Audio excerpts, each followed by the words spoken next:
நமஸ்காரம். Welcome to Sri சக்கரம் channel. இன்றைக்கி நம்ம இந்த வீடியோவில் சப்த ஆகர்ஷணம் பார்க்க போகிறோம். மனுஷாலோட உடம்பில் வலது காது வியாழ கிரகத்தையும் இடது காது சுக்கிர கிரகத்தையும் சேர்ந்தது.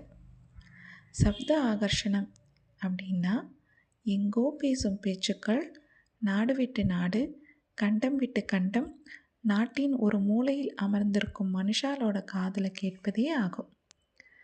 சப்த ஆகர்ஷணம் மதம், மொழி, தேசம் கடந்தது.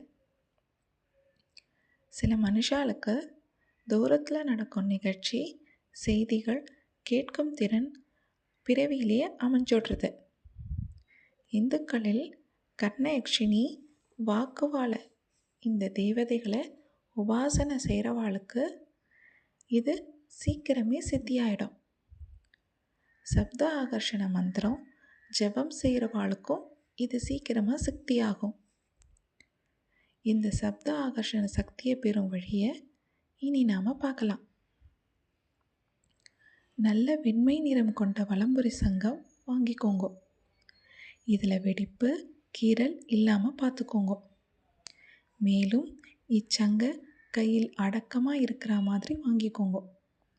வாங்கும்போது பேரம் பேசக்கூடாது. தரையில் ஒரு விரிப்பை விரிச்சுண்டு அதில் அமர்ந்துக்கோங்க. இப்போ வாங்கிட்டு வந்த சங்கை வலது உள்ளங்கையில் வச்சு வலது காதில் வச்சுக்கோங்க.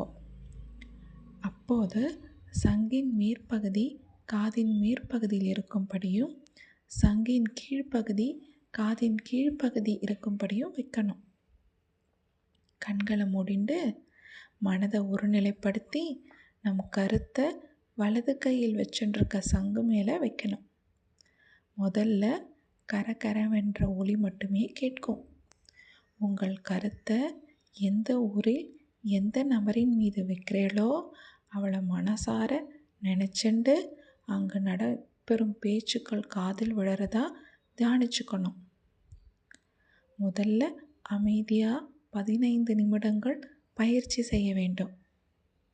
படிப்படியாக தான் பலன் கிடைக்கும். இதற்கு சுமார் 90 நாட்கள் வரை ஆகலாம்.